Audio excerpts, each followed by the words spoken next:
Welcome you back to embedded software testing. So last time we had seen some of the embedded software testing basics. So we had looked into prerequisites for embedded system testing, then marketing driver, course objectives, job preference, and what are the learning outcomes. And we had an introductory session about what are the different sessions we are going to have. There are planned 15 sessions of the embedded software or embedded system. Okay, so today's session I'm going to touch upon some of the embedded system basics and embedded system testing what we have discussed last time. Okay, so what is embedded system? There are two kinds of system. One is a general purpose system, the other one is the embedded system. So how they differentiate? Okay, the general purpose system is organized set of working functionalities doing one or more tasks according to a fixed program or some set of rules. So it's intended for general purpose like general computing, calculation, or any of the basic development, etc. For example, we use the desktop, laptop for our general purpose activities, or any other computing system such as server, mainframe computers, etc. These are large computing systems. So these are all categorized under general computer system or general purpose system. So now coming to embedded system. So an embedded system is a standalone system customized for a specific purpose. So it is intended for doing certain functionalities only.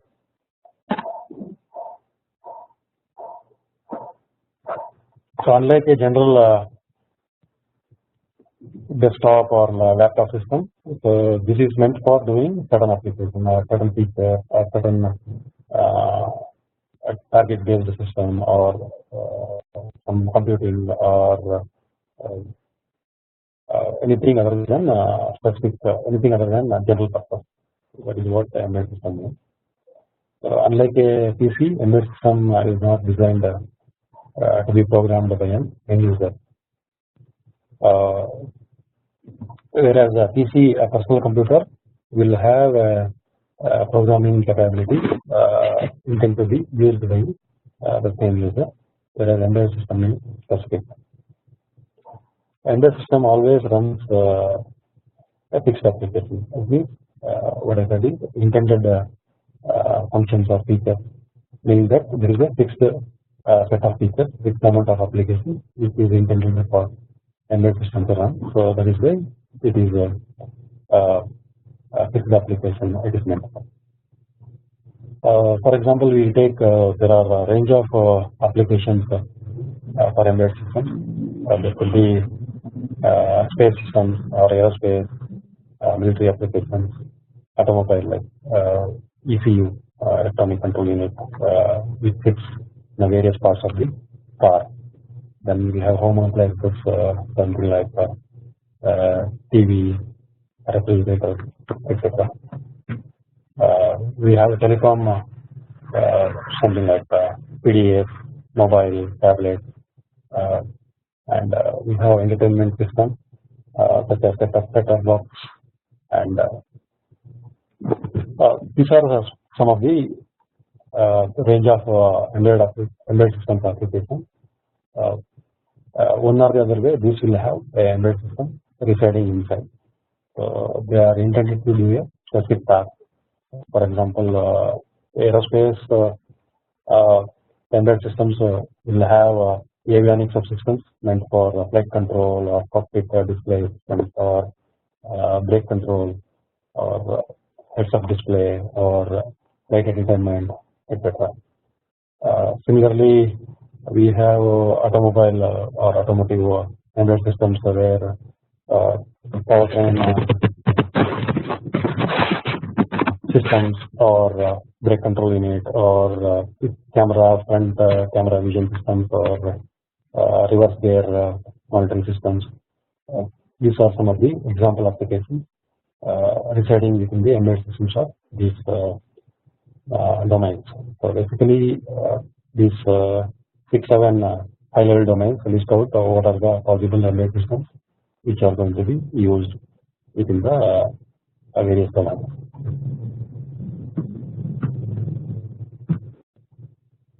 Embedded system will have multiple subsystems. Something like in aerospace, we see sensors, actuators, or any of the interfaces that it uses. So it can be a group of embedded subsystems as well. So altogether, it is called as embedded system. So an embedded system is one that has a hardware with the software embedded in it. It has one of its important components. So here, embedded system means it has all the elements of piece of box having a certain amount of fixed application running. So for that application to run, it needs hardware. Suppose a motor it needs to be run, which is nothing but a motor hardware, and there is a hardware circuitry. And to drive that hardware circuitry, we need a piece of software. So that is nothing but embedded software. So all this comprises embedded system, and it can have a multiple embedded systems as well. There is nothing but embedded subsystem. Okay, so what are the broad level components that are built into the embedded system? Usually, embedded system will have a basic microprocessor or a microcontroller or a digital signal processor. So we will see in the next session what are the microcontrollers we are going to use, and are there any DSPs? These are all basically specific purpose processor. So these processors are very much heart of the embedded system. We have a microprocessor doing all the logic calculations and everything. Generally, microcontrollers are used in the embedded system, which is meant for interfacing the various devices, doing the processing, etc.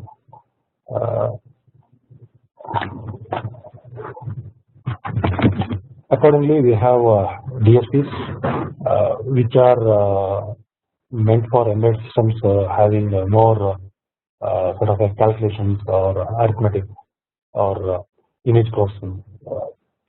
This level of embedded system are developed using DSP. And after the processor part, we have memory, which is very important. The processor will interact with the memory to get the data or to execute the program or instructions from the memory. So memory, there are two types in a broader way: random access memory and reliable memory, RAM and ROM. I will not talk much about RAM and ROM, so this will be discussed in the specifics of embedded systems in a separate lecture series. So we have memory, the additional memory such as hard disks, DVDs, CD-ROMs, or USB sticks, etc. So those are all part of the memory. Then we have inputs for the embedded systems. The inputs could be any scanner input or a digitizer or a mouse or keyboard or user keying in some inputs, which can be analog or discrete. What are analog and what are discrete types? Probably we'll touch base when we do the test cases and all that, when we see into the requirement, how it is organized, etc. Embedded systems will have to produce outputs, that means the results. The results could be an action of what are the inputs the user is interested. The outputs could be a monitor or a printer or driving a motor or displaying some values, etc. So this will be part of the output components of the embedded system. For doing all this, we need interfaces. Interfaces in the sense which will interact with the embedded system as well as the external world. External world could be another device or a user or any other subsystem. So there are various interfaces that are used. For example, Ethernet for network related embedded systems, they use it. RS-32, which is a asynchronous interface. Typically, the computers will have it to get the log and all that. SPI, serial peripheral interface. Then we have I2C. Then all we know about USB. So these are some of the interfaces that the embedded systems use.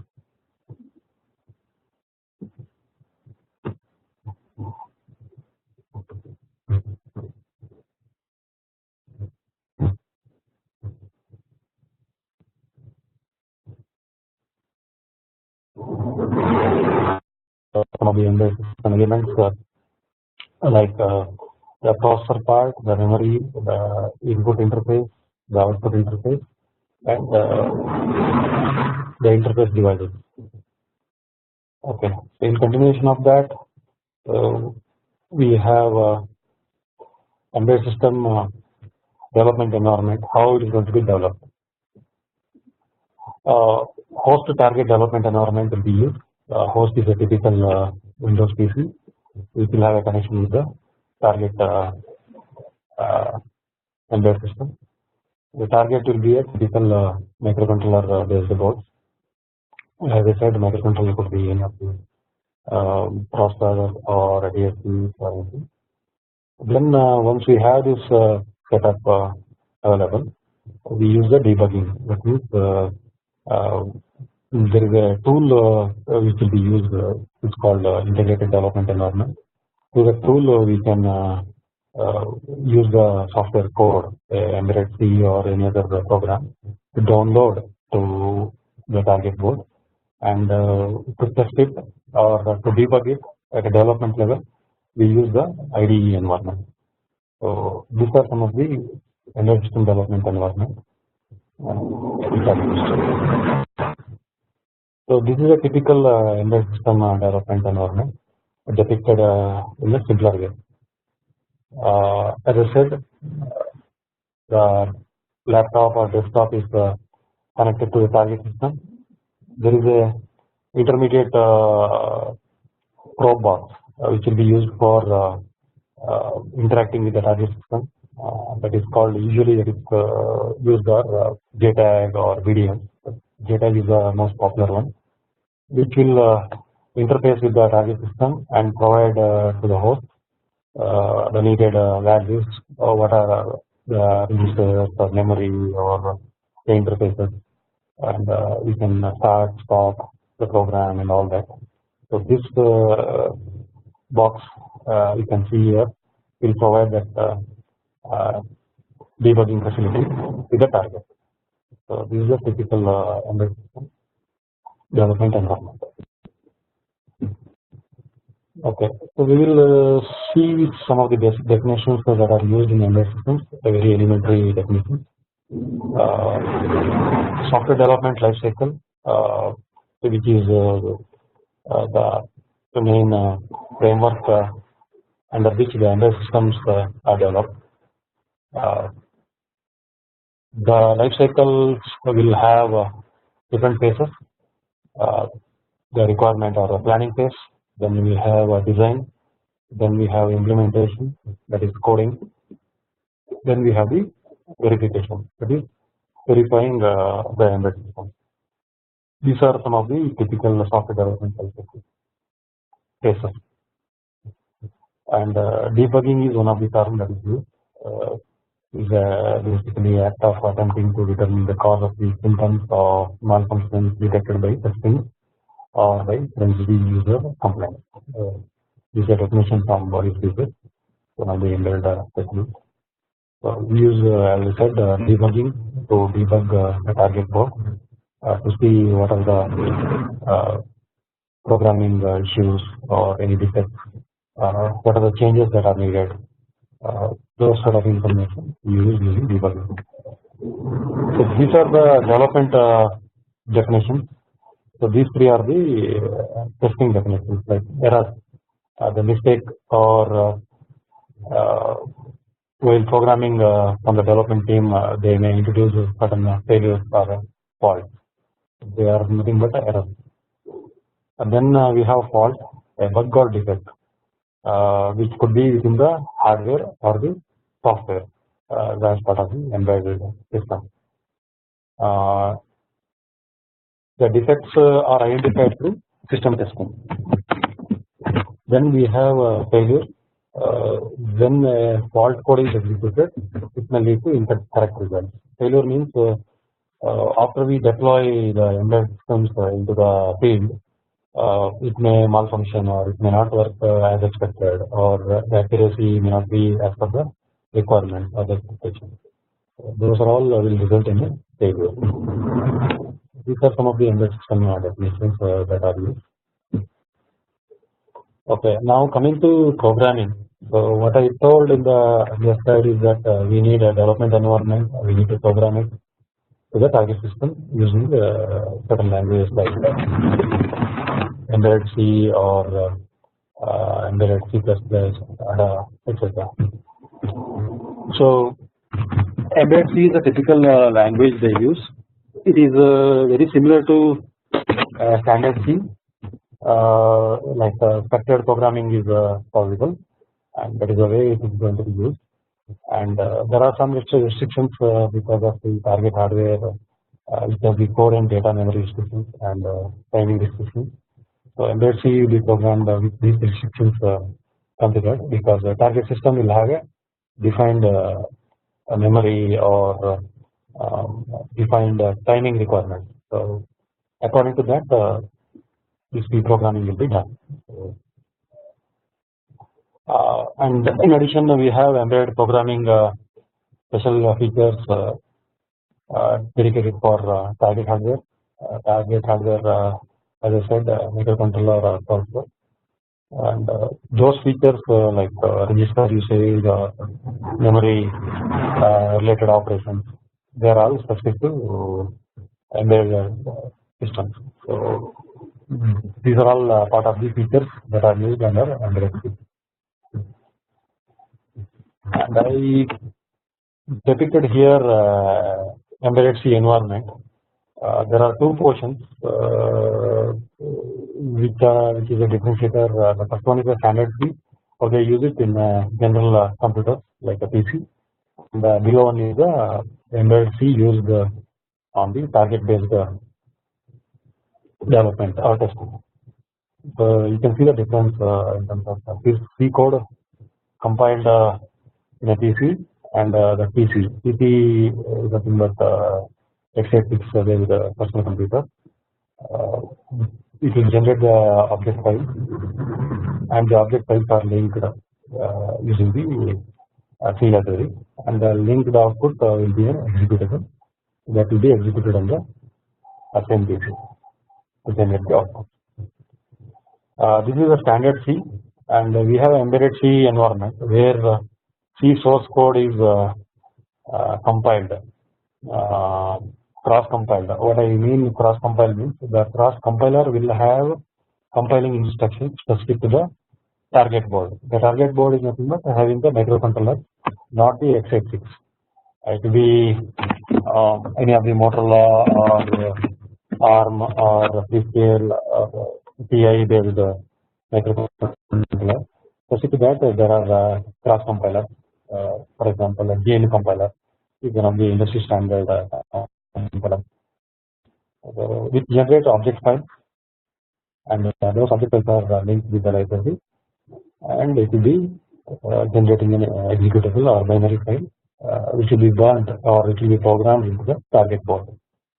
Also, we have along with the embedded C, there are few programming areas, something like a bootloader or boot code, which are usually developed in assembly language. So there is an assembler along with the compilation, which will generate the assembly output, which will also be linked along with the library, and it will be the generating executable or binary output. This will be deployed into the target code, and the target code is ready for deployment or field execution. This is a typical embedded C environment. So anything on specific embedded system basics we can touch base again as we progress on the embedded software testing. Okay, in the last session we have discussed about embedded software testing basics. What is testing? Process of exercising or evaluating the system by manual means or automated means. In order to verify that it satisfies the required functionality. The role of testing: verification and validation, determine whether system meets the requirements, impart the confidence of the system under test, provide insight into the software development process. So why we need testing? So because the developer could introduce some of the oversight issues. Certain bugs are very easier to find during testing than development. Post-release debugging is very expensive, so we cannot afford to release the product straight away from the development. So that will be tested. Bugs in the development tools which are used for development.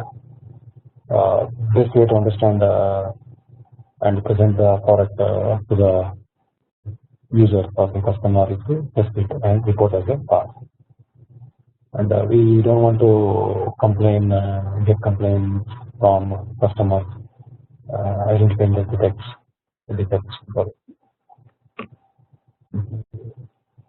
And we had analysis on cost of embedded software defects.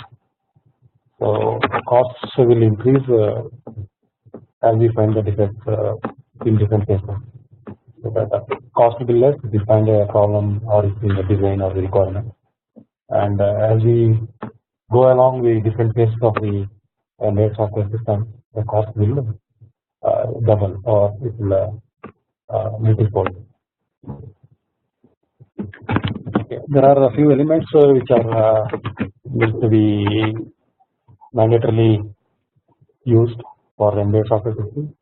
The planning, which talks about the plans of development, verification, and configuration, and there are technical inputs for embedded software as a testing activity.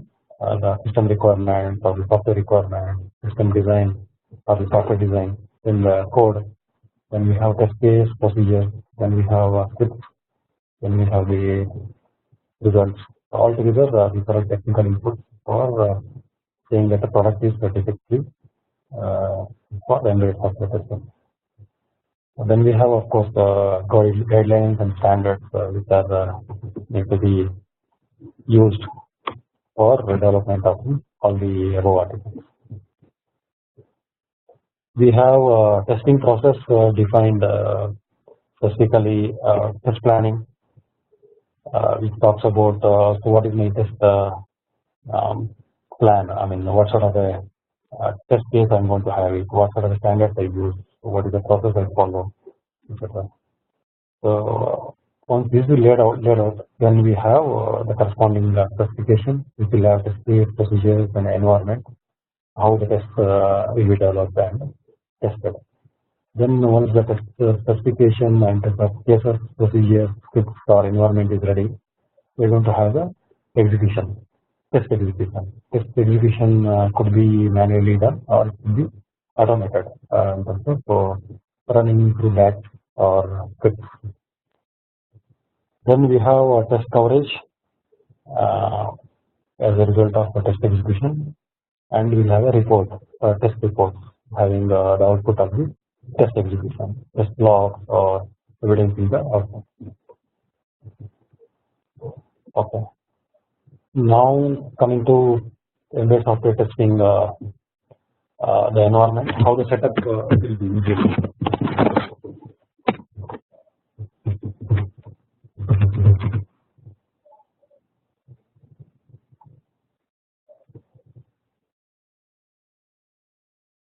Testing the setup will have something like this, where we have a laptop or a desktop, and it is interfaced with a target system. The target system means an embedded system which is under test.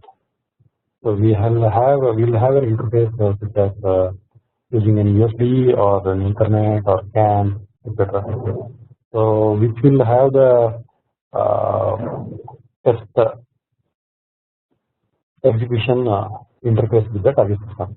What I mean to say is you have some of the testing driven from the system desktop and the testing data that are required to enter into the system target system will be done with the USB or Ethernet interface. And for test driven system at the desktop or the user level, we will have tools or scripts.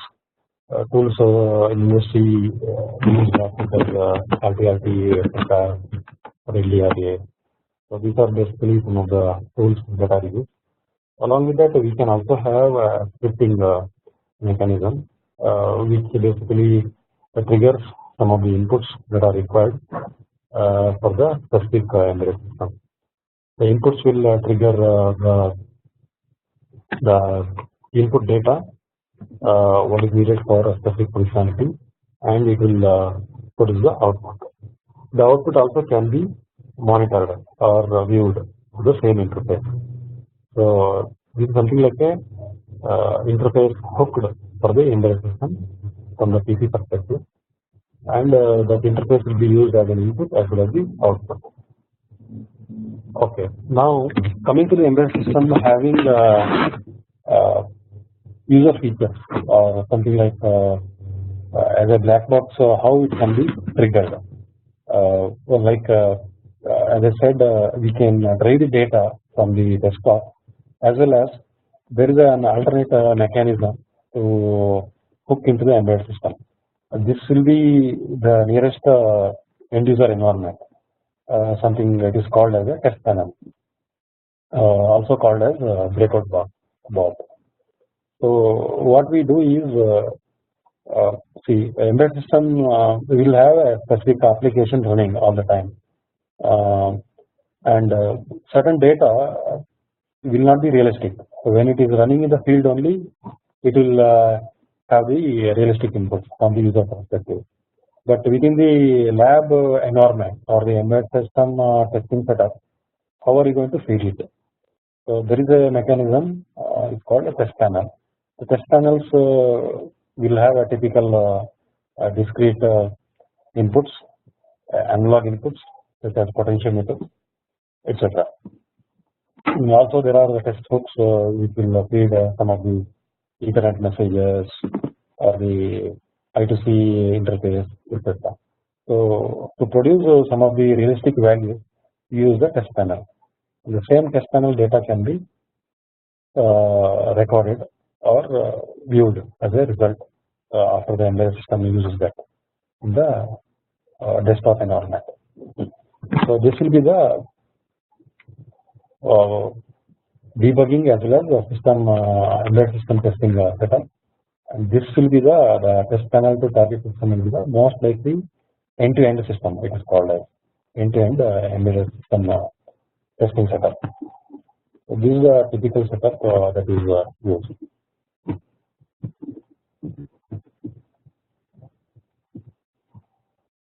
Okay, once we have the setup,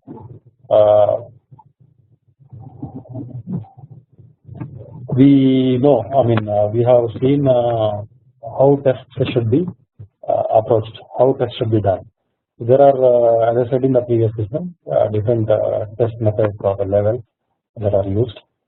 The typical ones I will tell. Acceptance testing, the user level acceptance testing, system testing, functional and non-functional, Then we have integration testing, and we have component testing. So there are four testing methods or testing level. One is acceptance testing, system testing, integration testing, and component testing. Each one we will discuss. Acceptance testing or user testing. User acceptance testing is also called that. So this is based on the user specification. That means given the embedded system or the end product to a user, how he will view it. So that is what this testing will talk about. So basically, there are certain critical requirements or the critical acceptance criteria which need to be passed. These are all part of the acceptance testing. Those requirements. Then important key features or functionalities. Suppose you take a mobile embedded system. The important or key features generally what they specify in the requirement or the specification is it should have conference call, it should enable the Wi-Fi, it should have Bluetooth feature, it should have internet, browsing capabilities, photo, video, audio recording, so many features. So those are all some of the user specifications which will be tested again under the acceptance testing. Usually acceptance testing will not be a tedious one, it will be a PDR process. So minimum set of requirements of the features that will be part of this. The completion objective will be the time criteria of the acceptance testing. Usually it is tested on the field or with the help of the user or against the user specification. So to evaluate whether it is fit to use or it can be used by the user or deployed into the market. And the acceptance testing test will validate business functional requirement. So whatever it is, what system is supposed to do, we should validate. So these are some of the key parameters under user acceptance testing. That is the first level of testing. Then we have system testing, which is the next level of embedded system testing.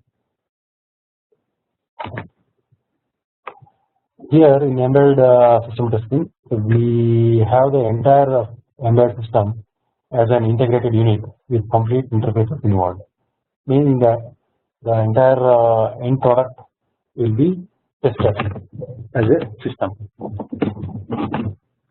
So as I said, the end-to-end system setup will be used, and this end-to-end system will be used for system testing. The end-to-end system will have all the features and the functionalities and the interfaces that are required, with the help of which this embedded system will be completely tested. So look at this.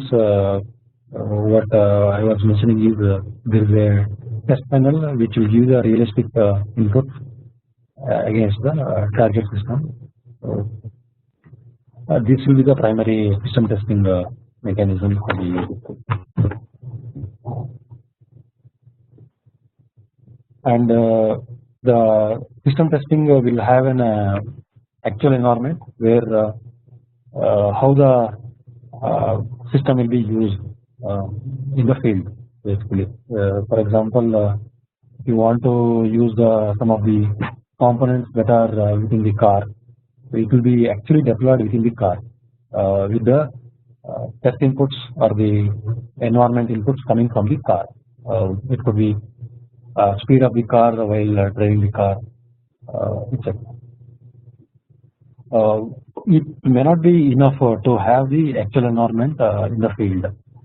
So what will happen is some of the requirements we may have to break the embedded system box or the embedded system elements.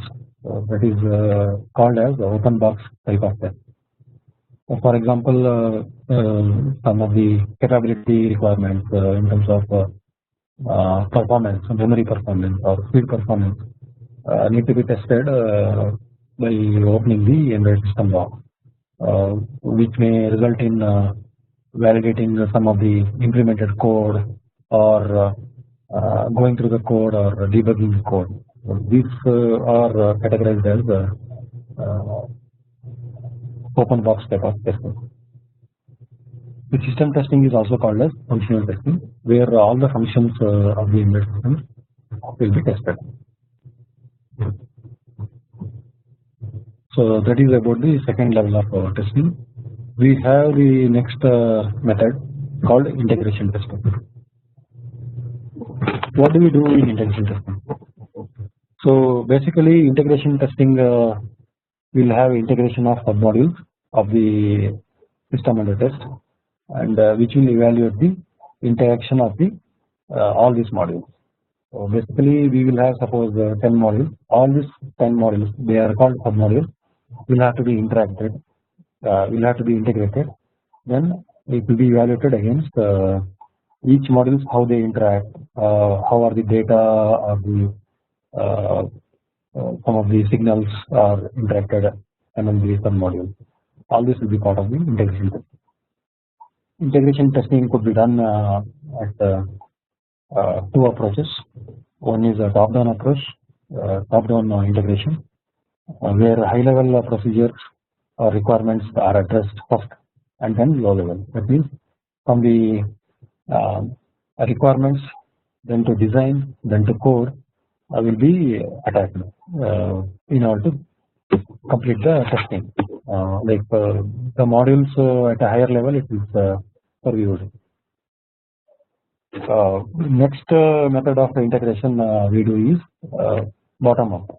Why? Because top-down approach may not be enough to complete the requirement-based testing. So we may have to do some of the unit level integration. That means some logical units only need to be validated first. So we will begin with unit level functions. Lowest possible units are first integrated, then they are grouped into the next level, etc. So towards the higher level, all these units are tested. So this is a basic method of integration testing. We have seen acceptance, user level testing, system testing, integration testing. The last one is the unit testing or the component level testing. So what do we do in component level testing? The smallest units or the smallest functionality or the piece of the embedded system will be tested as a unit. So as I said, there are 10 modules, submodules. Each module, submodules will have number of functionalities or number of units. It may have 5, 1, 2, 10, whatever it is. All this will be tested as a unit. So typically, a code function procedure will be called as a unit under test. So that unit alone will be tested in terms of its input. So what is the functionality it can address, and what is the output it produces. Also, we have coverage aspects coming under units. That means we need to cover from different perspectives. It is nothing but the structural coverage. In the industry, it's very important to have a structural coverage reported, and it should be 100%. That means the 100% of the functionalities of the features have to be covered, and coverage could be done with the help of statements, that is implemented statements, or the logical branching of the unit, or the MCDC. It is nothing but modified condition or decision condition coverage. That means if else, while loop, and cases, for loops, all this will be tested under this. So this will be used as a coverage. The tools that are used for unit testing basically are LDRA, cast. in automotive or aerospace.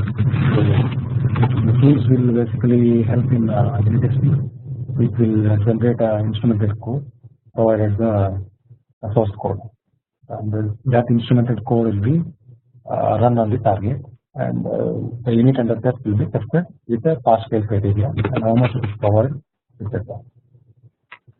Here, as I said, the logical units are used individually or in a grouped manner.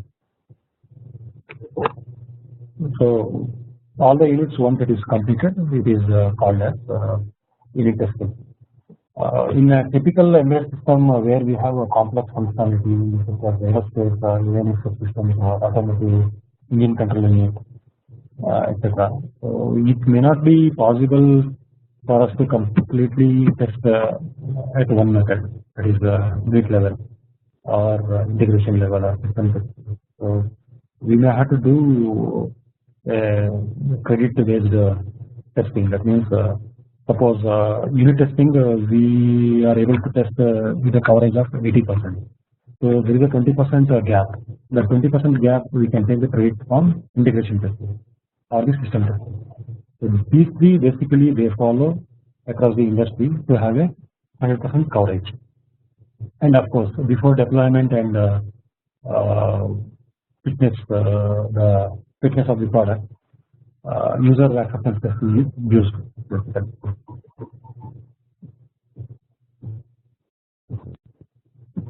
Okay. So these are some of the testing methods of levels used. Now we have categories of testing. Now once we have the testing, how it is broadly categorized. Once we have the test setup available, the test can be done in two ways. One is a black box test, other one is a white box test. So as I said, the black box test will be based on external specifications without knowledge of how the system is constructed. That means you don't have to bother about the individual units or the integrated modules within the embedded system unit. So all we have to see is as a black box how it can be triggered with the different test inputs and how we can expect the test output. Typically, as a black box, the embedded system as a unit completely will be tested. For example, a telephone instrument, you take it as a black box. How we are going to test it is we connect it to the telephone wire or telephone jack. Then we will see whether ringtone is coming. Then we will dial up some numbers. Then we will pause, redial with the help of the buttons that are within the instrument. So we use as a black box the complete telephone instrument. So this is under black box test. There is a next type of testing test. This is a white box. Here we need to know the internal logics or the structure, how it is organized, how it is designed. This is basically driven from the software design or the system design of the embedded system. What I mean is there are different groups, logical groups of the embedded product modules which are part of the embedded system. Those will be tested. Usually something like we have 10 design modules which are responsible for 10 different functions or 10 different features. As I said, when I take up the phone hooked with a telephone jack, it should give a dial tone. The dial tone, the ringtone, how it comes will be responsible by some of the features or some of the functions within the embedded system. Those features will be separately addressed in the white box. As a individual units, we will test in the white box test method. Usually it will be logical testing or logic driven. It could be a development environment also we can use it for white box testing, where some of the lowest possible requirements of the functionality, such as device drivers or memory or a target board register. We may not be able to see it at a black box. What we are going to do is we will use the white box method, where we use the debugger. With the help of the debugger, we will monitor the memory or the register, which will display the values, and we will see it whether it is giving the intended output. That is how it works.